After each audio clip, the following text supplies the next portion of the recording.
Okay, my name is Jeff Puris. I arrived at Korat, Thailand in May 1967. I was assigned to an F-105F squadron. It's actually the 13th Tactical Fighter Squadron, which is turned into the 44th Tactical Fighter Squadron.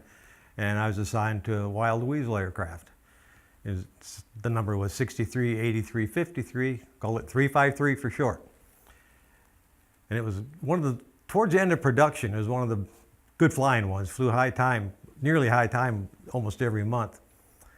And life on a flight line was day after day, almost exactly the same routine. Launch, recovery, count them when they're coming back, if there's a gap.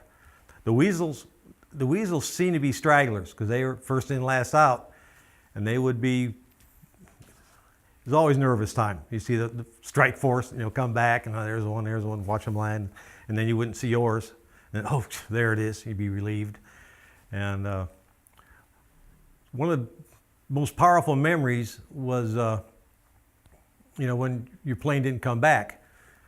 And it's astounding, the feeling when one doesn't come back. You talk to the crew chiefs, it's terrible. And one day that was, 353 was late coming back, later and later and later. I said, okay, should have been back, I should hear something by now.